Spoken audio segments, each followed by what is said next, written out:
بسم الله الرحمن الرحيم إن الحمد لله نحمده ونستعينه ونستغفره ونعوذ بالله من شرور أنفسنا ومن سيئات أعمالنا من يهده الله فلا مضل له ومن يضلل فلا هادي له وأشهد أن لا إله إلا الله وحده لا شريك له وأشهد أن محمدا عبده ورسوله.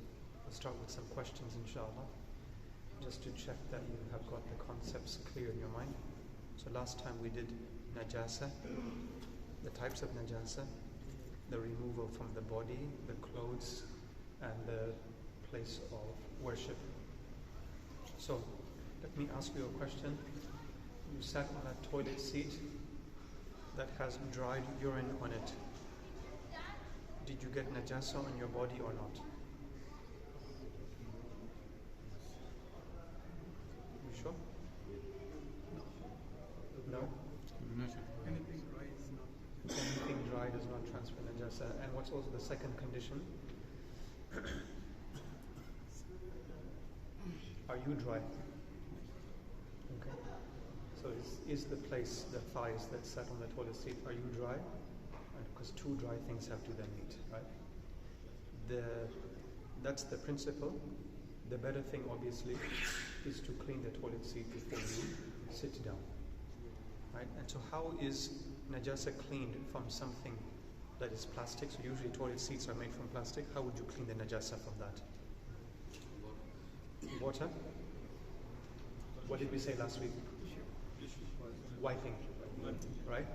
So something that is not porous, right? And the principle we took from the swords of the Sahaba, that when they got blood on the swords, they used to just wipe the blade, clean off the blood, because the blood is najasa, and then they would have the sword on the sheath, and they would be praying with that. So just to remove the najasa from a surface that does not absorb, wiping is sufficient. We learned that from last week. This is just revision of last week's things. Okay. Doing the istinjab, can you do that with toilet paper alone? What's the condition? You guys are quick to say yes or no. 3 times? Yes? When there is no water available. That's not a condition. The availability of water is not a condition. So 3 times we said. And what's the second thing? With the left hand. Sorry, with the left hand? Good, yes, obviously. Yeah, what else? So you did it 3 times and there's still najas there. Is that sufficient? No, right? So you need to clean it until you are satisfied that the najas is gone. Now, understand that when you use the toilet paper alone, or if you are out in the rural area and you used something like rocks alone, you're not going to get rid of all of the najasa. But that the fuqaha accepted that. So, we also mentioned last time that if there is a very tiny amount left behind, then that will still be okay in terms of being clean enough for the prayer. But all of the fuqaha, all of them agree that the awla, the thing that is better, that a person combines the 2 things. One is the removal of the najas with what we will use these days in Sydney, we will use toilet paper and water. And the order will be that you use toilet paper first, followed by water. And one of the brothers asked me a very good question after the class. He said that I'm very particular about this, and I always have this feeling that I have not completely cleaned. And so what is the thing to do there? All the things that relate to waswas and yaqeen have very simple rulings, right? You have to overcome the waswas, don't overdo it. And a lot of people, it's very common, they have obsessive compulsive disorder, so they will all go beyond the bounds of what the Sharia requires. And in that, they can hurt themselves and, get into worse problems.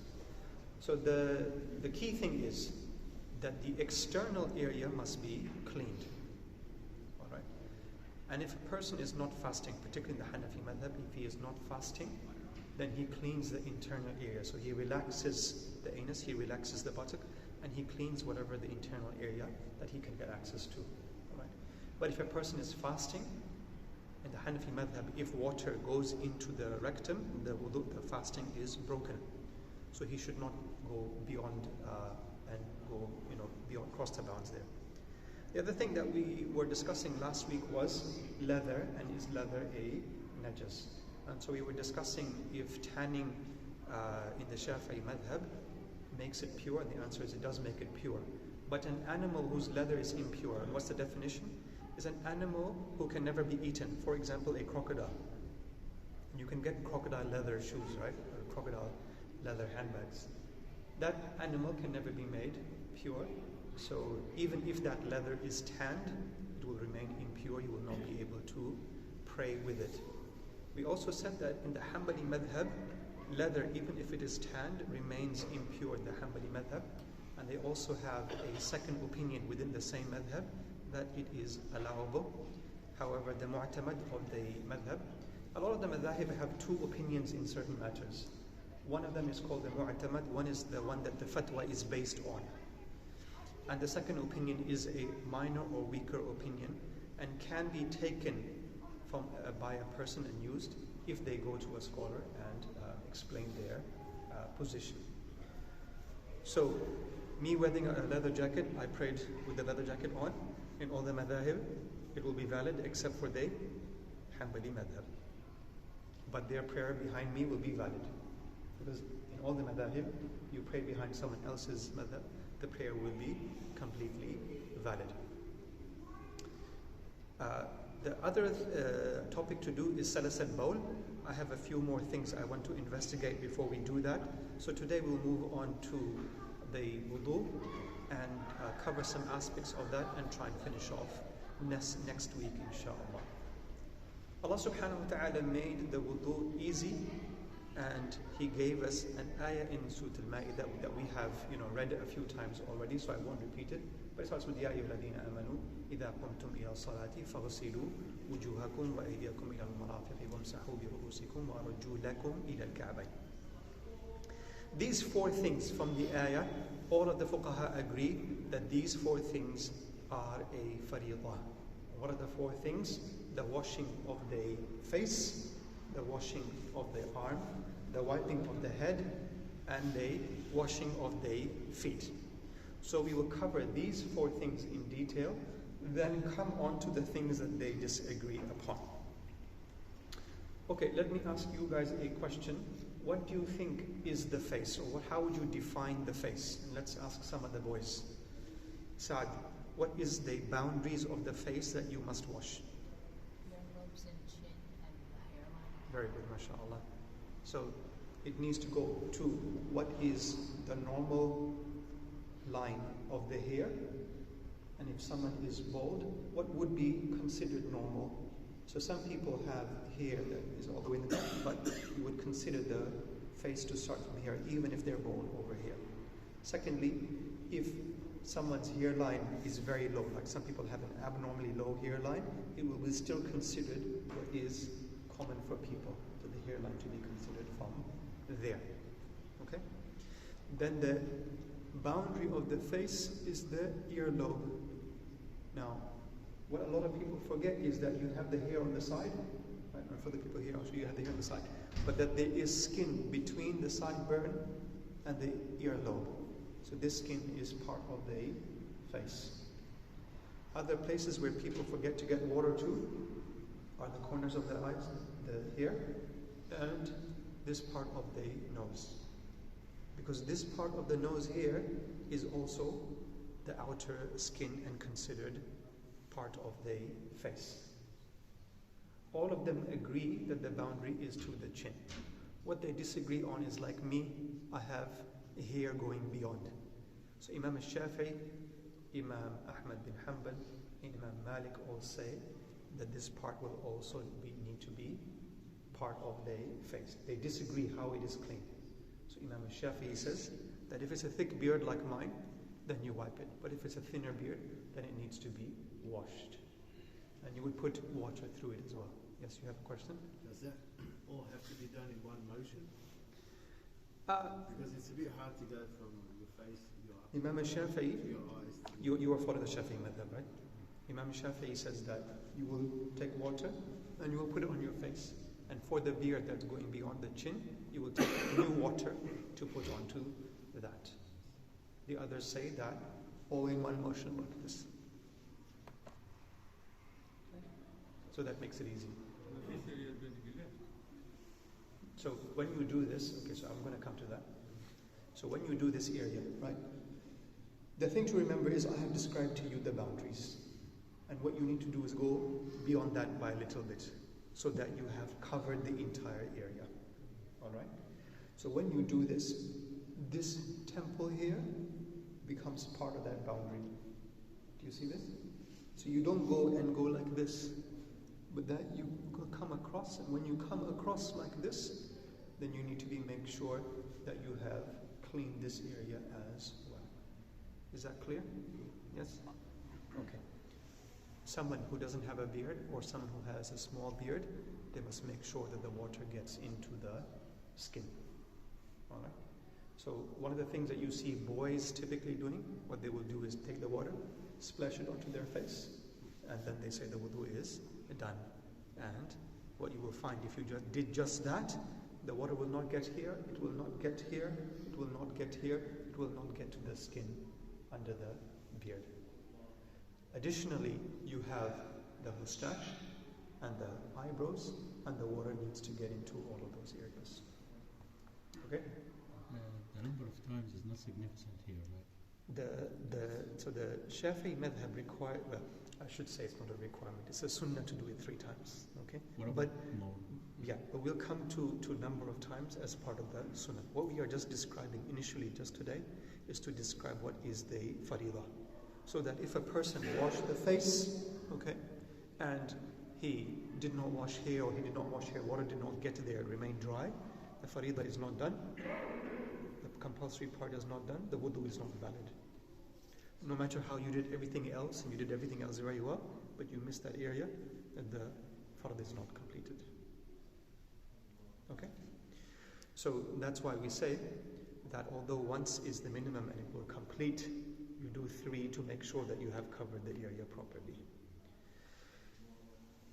When we come to the arms are... Yes, you have a question?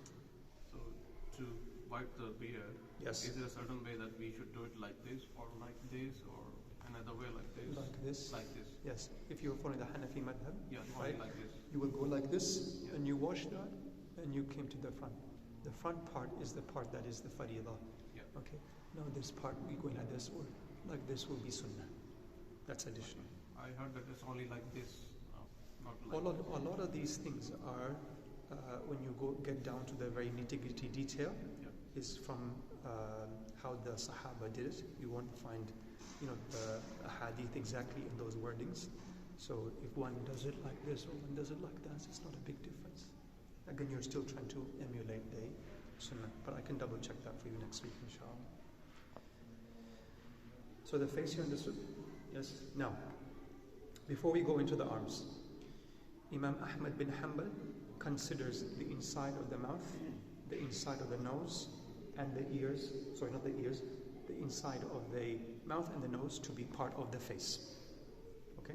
So for everyone, washing the mouth and the nostrils is a sunnah, but Imam Ahmad bin Hanbal says that these are a faridah. Okay? Yes? If you're fasting and you're doing wudu, Yeah. it's bypassing, put water in. You do put water in to follow the sunnah. Oh, you do put water in. You do put water in to follow the sunnah, right? But you don't go, what's the word in Arabic? You don't go beyond bounds to do that, okay? To get into every single inch and every single part of there's a word for it in Arabic, لا يبالغ في هذا. Okay, he doesn't go into extremes to cover the entire mouth. He should not gargle when he is fasting. Okay, but to go inside the nostril also you can do that when you're fasting. ولا يبالغ في هذا. He doesn't go into extremes to try, because if he snorts the water and the water goes all the way inside and then trickles back down, then the fasting will be broken. Similarly, if he puts water in his mouth and he accidentally has some water go down, the fast is broken. Okay? So you have to remember with fasting, if you forget and you drank water, fasting is not broken. If you did it intentionally, the fasting is broken. If you did it accidentally, the fasting is broken. But he has to pick it up. Yes? Just a comment, Sheikh, sorry. Maybe if you don't mind. Yeah, of course. Just like, because a lot of the brothers, when they do the Makudun, they'll spit 100 times after the Makudu. Yeah. So I think you're going to drink water, but you're not actually drinking. It's the leftover. And that's fine. Unless I don't know, maybe I'm wrong, but that's fine. He spits out the water. He doesn't have to spit it out 100 times. That's right. The key thing is they say that if when you put water in the mouth, it will become moist, right? You were fasting, your mouth was dry. You did wudu, the mouth becomes moist. There's no way to avoid that.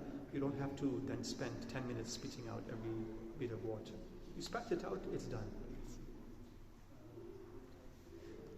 Yes? Happy with the head? You were going to say something. I was saying for the fasting that Yes. if he break it unintentionally, he still has to do it again. Right? Correct. Accidental and intentional breaks the fasting.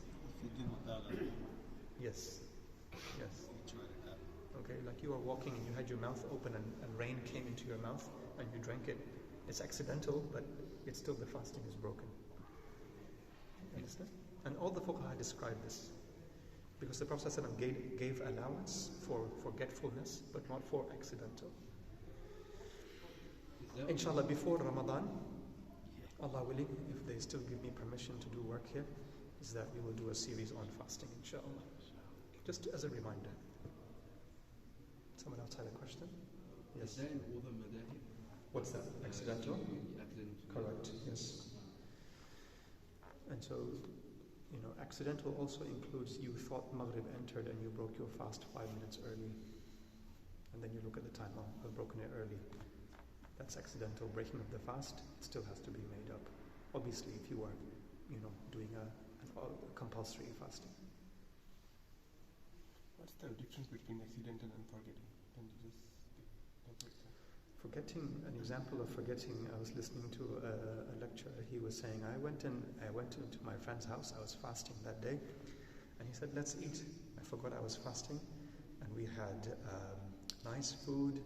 And then he brought dessert. And we ate dessert. And we finished the dessert. And then he brought chai. And I finished 1 cup of chai. And then we had to go to the airport. And so he said, okay, let's do 1 more cup of chai. So he had 1 more cup of chai. And then on the 3rd cup of chai, they took it, let's get into the car. Halfway there, he said, oh yeah, it's almost Maghrib time, we better break our fast. And then he remembers. So at that point, he's about to finish the 3rd cup of chai, he stops, because now he remembers.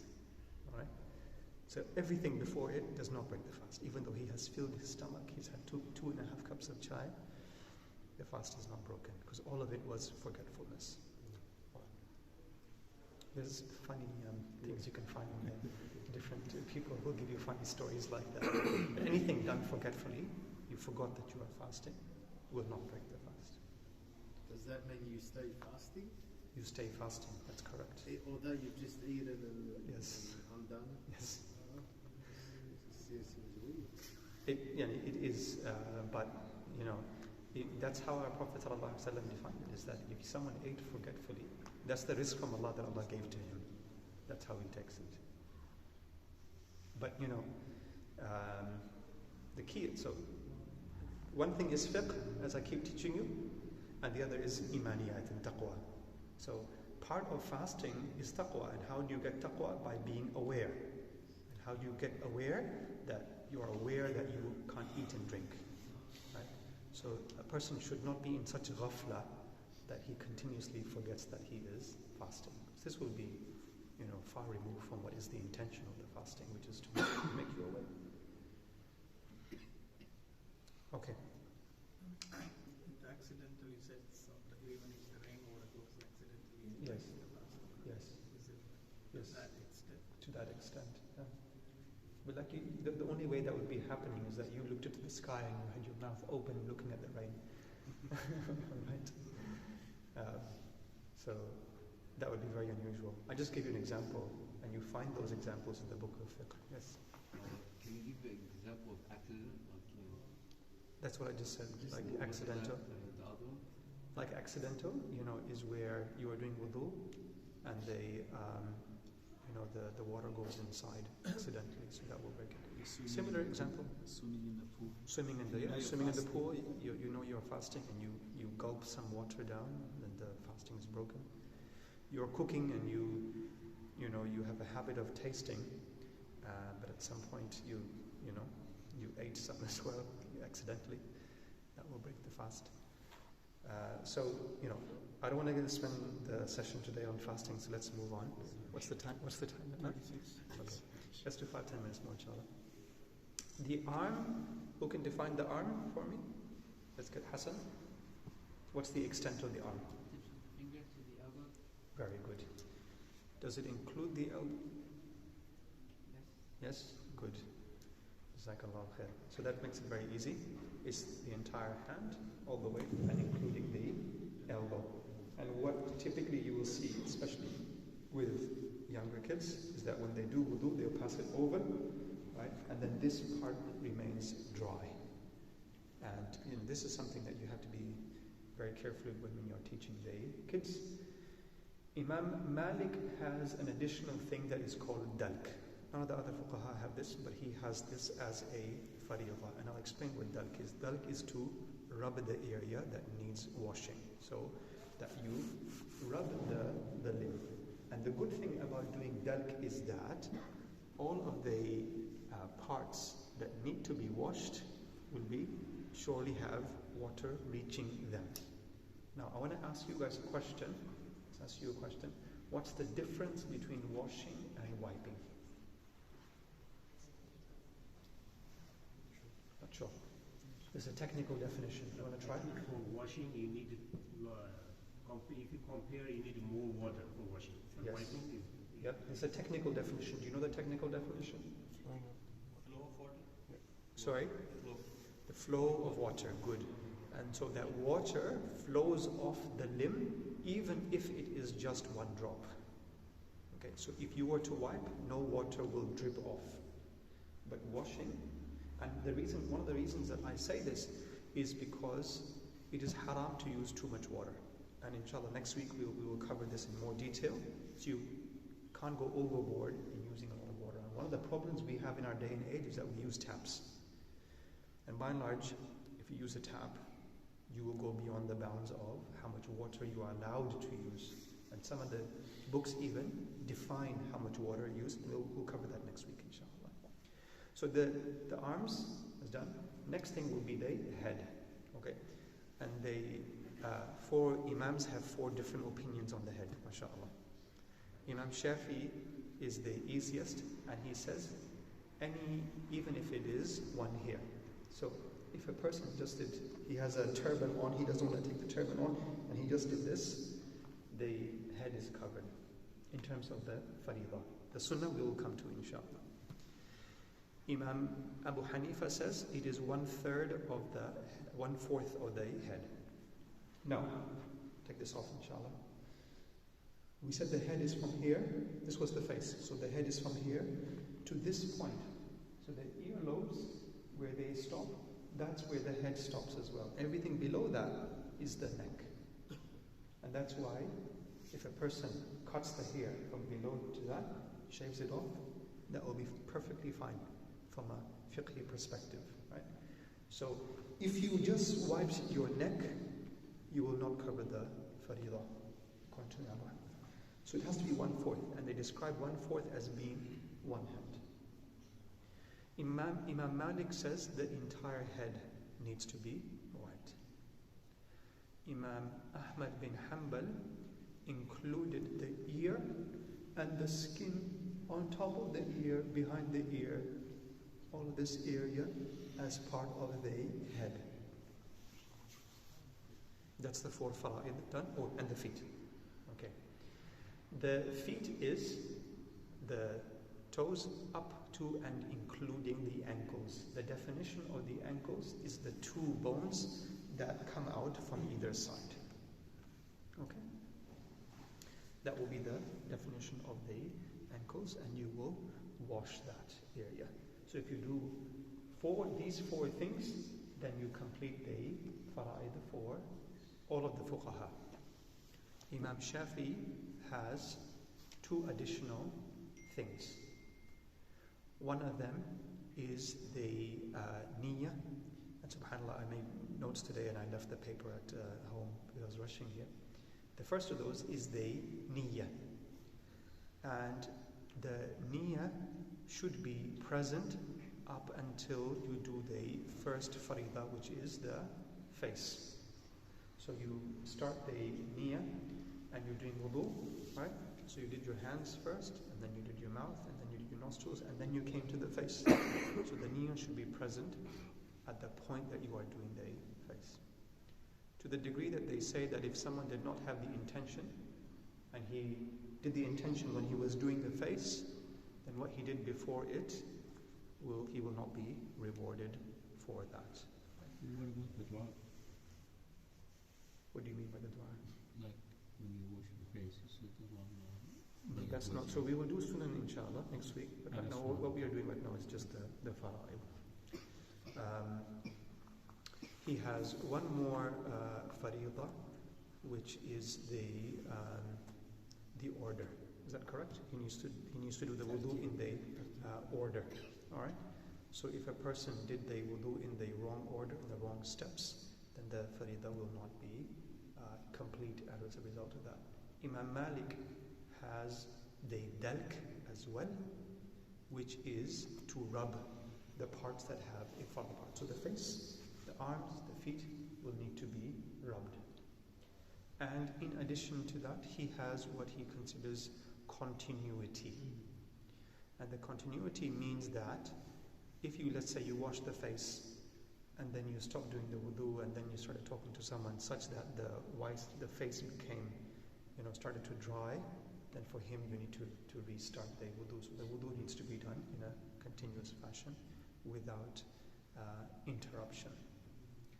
Yes? If you're taking a shower, yes, there will be no order, but you have niyyah that you have wudu in the shower. We will come to that when we do ghusl inshallah.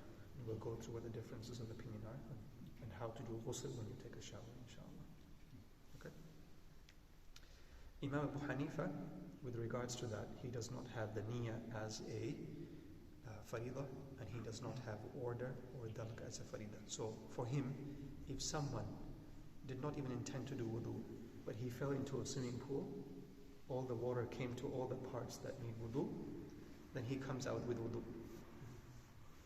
Okay? The niyyah for him is recommended, or a sunnah, but is not a faridah. Imam Ahmad bin Hanbal says that the niyyah is a condition. Just like being a Muslim is a condition for ibadat. Let me ask you, how will you do niyyah? How do you do niyyah? Come on, you look like you're just nervous. Okay, who wants to help him? How is niyyah done? Sorry? Yeah, but what do you intend? Bismillah. Starting by Bismillah, but niyyah is from the heart that I'm going to intend the wudu. Did we say that the Bismillah is faridah or not? Is Bismillah faridah? No. Just intention. But according to Imam Ahmad bin Hanbal, the Bismillah is a faridah as well.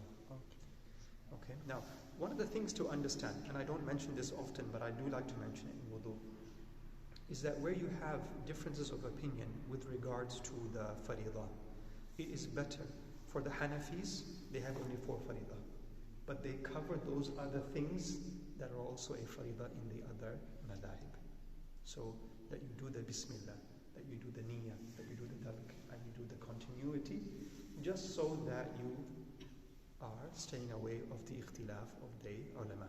It's not a necessity. All of those things are sunnah, so a person does them. Now, these things are important to understand so that if someone did the wudu and he forgot something afterwards, he remembered, I didn't do the mouth. Was my wudu valid or not? So then there you need to know what are the fara'id and what are the sunan of the wudu to decide if you need to do your wudu again. We'll stop there inshallah. Anyone has questions? Whoever wants to leave can leave. Yes. Because there are so many differences of opinion. Yes. Like in my opinion, I think it causes confusion for the average person who's trying to do it because there are so many acceptable ways of doing wudu, if you do you know what I mean? Yeah, Like for the average person, it might cause confusion sure. because there's so much ways that are accepted, Yes. and you can say, I'll do this today and I'll do this tomorrow. And Okay. Something I keep emphasizing is that number one, when you are listening to how I'm teaching, if you are Shafi'i, you just take in what I'm saying for Imam Shafi'i. Alright? But have some knowledge of what the other madhahib say with regards to some of the major ikhtilafat. Okay? So that, for example, when I do wudu, when I'm covering my face, even though I can stop here, I go all the way down to the bottom. Just to avoid the ikhtilaf. Does that make any sense? Yeah. It's simple. but people always look for the easy way. No, okay, number one. Even Imam Ibn Taymiyyah, I was just reading yesterday. Imam Ibn Taymiyyah, right? A lot of people say that, he's Salafi, etc., etc. Imam Ibn Taymiyyah, in reality, is his own school. Just like he will say Imam Ibn Jarir al-Tabari is his own school. Okay? And, so on and so forth. There's many of the fuqaha that went in history. Between him, Imam Ibn Taymiyyah came in the late 7th and the early 8th century. So between him and Imam Shafi'i is 600 years. A huge time. Like from the perspective of the deen, this is a very, very, very long time. Right? Because just in the Shafi'i school, you're talking about 1,000 mujtahids in that period of time. So even Imam Ibn Taymiyyah, whom the Salafis, follow in many different matters, he said that it's fasad in the deen that a person says that I follow this madhab for this and I follow this madhab for this. Right? Because in one madhab, his marriage is being valid, and another madhab, his marriage is void. You can't mix the deen this way. Right? I'm very strict about this matter, and I say that a person cannot do that. Particularly the lay person cannot do that. So you can't pick and choose. You cannot pick and choose. End of matter. You cannot pick and choose. Because, see, I'm telling you that in one thing, Imam al-Shafi'i is saying that from this the wudu is broken. Imam Abu Hanifa says the wudu is not broken. So today you're saying, okay, I just slept, but for this moment in time I'll present that I'm Hanafi, that this method of sleeping, so if I sleep like this, my wudu is not broken, so I'm Hanafi right now. But now that I'm doing wudu, Imam Abu Hanifa is very strict in this matter, so I'll leave this and I'm now Maliki to do the wudu. And now when I'm starting to pray, Malik is very strict with this thing, so I'm now going to be Hanbali when I pray. The wudu was broken by one thing, the wudu was valid with another thing, and the prayer was valid with another thing, and you're mixing your deen entirely, right? And you're just picking and choosing. Why? Because you want to follow your ease. This is not valid. For example, right? I don't want to make this long. Imam Abu Hanifa does not allow the combining of the prayers. He allows it in Hajj on the day of Arafah. If it's raining, if you're traveling, he does not allow combining. Imam Abu Hanifa is easy for so many things. So I'm giving zakat and I only have gold. He says you can give cash on that value. Imam Shafi'i says you can't do that. So I'm Hanafi, I like life is easy, alhamdulillah, everything is good. I can touch my wife. And then when it rains, I suddenly become Hanbali. You understand what the problem is? You're just finding easy life, and this is not the way of doing the deen. Sorry, Sheikh, you're going to make a comment. Traditionally, all over the world, you don't want school. Sheikh's giving us now a summary because that's the reality. We need to know other opinions, so we're not blocked and closed-minded. But traditionally, every part of the world, there was one school which was the established school in that country, whether it was North Africa or Malikis. A lot of Turkey, Pakistan, India's mixed, but the Azerbaijan, all those areas, Dagestan, they're all Hanafis, or mainly. So it would depend what part of the world you were in. So you weren't learning all four as a young child. You were learning one and perfecting it. And then if you continue to become an alim, you'd learn the other schools. You would never get confused because you start learning only one school. Yeah. If everyone likes here, what I can do to reduce confusion is we can do one fiqh, or we can do, just two. The reason I like to do more, the other day, one brother said to me that, Sheikh, that you know that in the Maliki madhab, the dog and the pig are not najas? And I said, yes, I know that. I didn't realize there's any Malikis here at all, but there was Malikis that day as well. So, it surprises me. But so, what I try and do with the method of teaching is make it very clear what I'm talking about. And also, I allow you to ask questions. Usually when a sheikh is teaching, he never allows questions during the class. One, because you forget what you're going to say, and you spend more time answering questions than teaching. But I like that method of discussion. I don't mind. When we work in the hospital, that's how we teach, by letting them ask a lot of questions. So, but I think, Sheikh, when you explain the sunnah yes, of the wudu, yes, that will give the total picture. That's yes. So we should go with the sunnah. When we go, we will do. We did fara'id today. We finished fara'id today. Tomorrow we'll do sunnah, and then we will go into ghusl after that, step by step, inshallah. There's a reason why we do fara'id, because you need to know what's the minimum. The bare minimum. If you don't know the bare minimum, then But from a perspective that you have to know it all. Yeah, So okay, we're yes. small kids, we learn it, the sunnah, we add Inshallah. You So know what I mean? when you go to any book of fiqh, they always start with the fara'id and they finish that and they go to the sunnah, inshallah. Jazakumullah khair. We will meet again next week.